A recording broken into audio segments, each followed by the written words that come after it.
एक बार की बात है। एक गांव में एक किसान रहता था। एक दिन वो किसान परमात्मा से बहुत नाराज हो गया।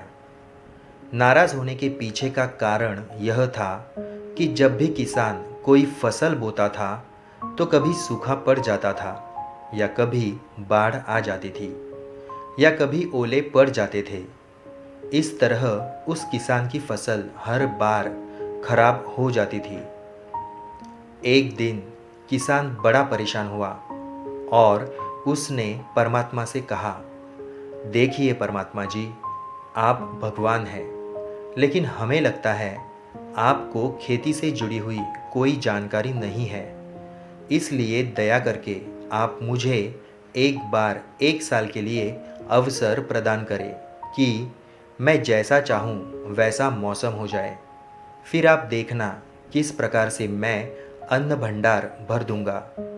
भगवान मुस्कुरा दिए और बोले, ठीक है, जैसा तुम चाहते हो वैसा ही मौसम मैं कर दूंगा। मैं इसमें किसी प्रकार का हस्तक्षेप नहीं करूंगा। फिर एक दिन किसान ने गेहूं की फसल बो दी। जब उसको धूप की ज़रूरत थी तब उसको धूप मिल गई, और जब पानी की ज़रूरत पड़ी तो उसे पानी भी मिल गया। उस किसान ने अपनी मर्जी से तेज धूप, ओले, बाढ़ और आंधी को कभी आने नहीं दिया।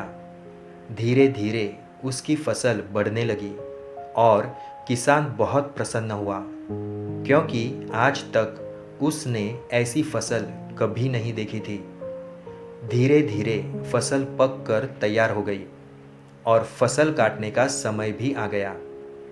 किसान बड़ी खुशी के साथ अपनी फसल काटने के लिए गया, पर यह क्या, किसान ने जैसे ही फसल काटना शुरू किया उसे एकदम से जोरदार धक्का लगा, क्योंकि गेहूं की बाली में एक भी गेहूं का दाना नहीं था।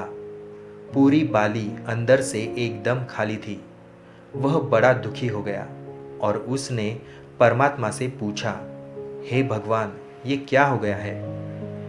तब परमात्मा ने उत्तर दिया, ये तो होना ही था।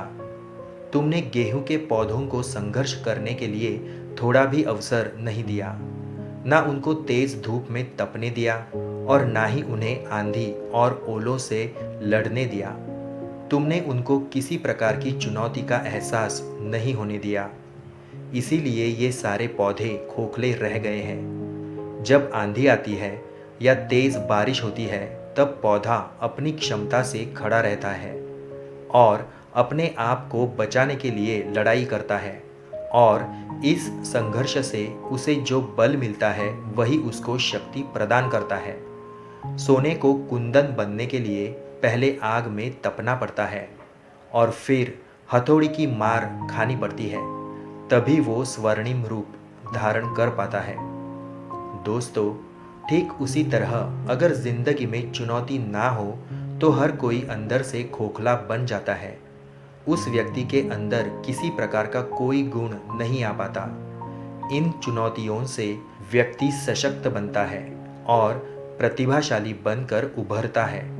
इसलिए चुनौतियों से नहीं डरना चाहिए और उन्हें स्वीकार करना चाहिए। नहीं तो हम लोग भी अंदर से खोखले बन जाएंगे। धन्यवाद।